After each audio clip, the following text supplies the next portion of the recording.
12 TTP terrorists were eliminated in an intelligence-based operation. As the TTP gains ground in Pakistan, and rumors about their linkages with the ISK and Baloch insurgents become stronger. 12 Tehreek-e-Taliban Pakistan terrorists were killed in an intelligence-based operation in Lakki Marwat by the Pakistan Army. As the TTP gains ground in Pakistan with over 150 attacks claimed by the banned outfit in the past 3 months alone. The terrorist group, which is responsible for the deaths of thousands of Pakistani armed personnel and civilians, has seen a resurgence after Pakistani leadership adopted the policy of appeasement, with peace negotiations between the leadership and some of their members being allowed to return to their homes in the former tribal areas of Pakistan. Now, since unilaterally calling off the ceasefire on November 28th last year, the attacks carried out by the TTP increased drastically, and January 2023 saw 134 loss of lives, the deadliest month since July 2018.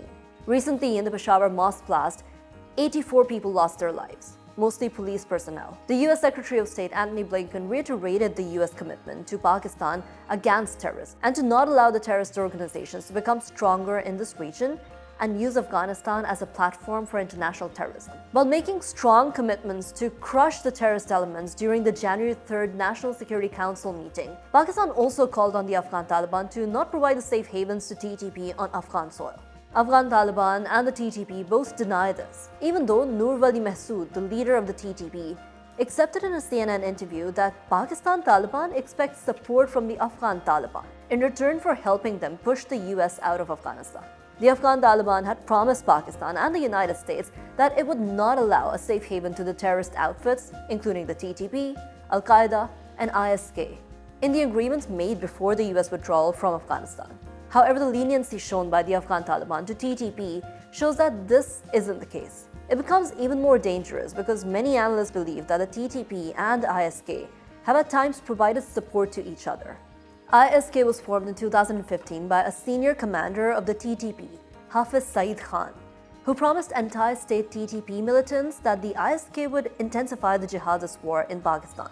Now, the ISK is not only a serious threat to Pakistan and the region, but also to the Afghan Taliban itself. Islamic State Khorasan's expansion in Afghanistan will undermine the Afghan Taliban rule, which is why their support for the Tehreek-e-Taliban Pakistan makes the TTP less reliable for the Afghan Taliban as well. Moreover, the terrorism threat to Pakistan is even more significant to deal with before it balloons, because many analysts are developing linkages between the TTP and the Baloch insurgent separatists. Two Baloch groups led by Mazhar Baloch and Aslam Baloch pledged allegiance to the TTP, with many stating that the lack of reaction to TTP ingress in Balochistan is their tacit approval of their presence and an understanding between them.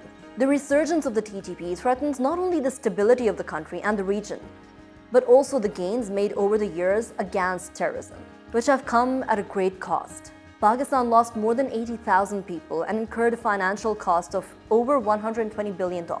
If the wave of terrorism strengthens, it would further exacerbate Pakistan's economic and political challenges, made worse by the devastating floods and the issue of fiscal and trade deficits.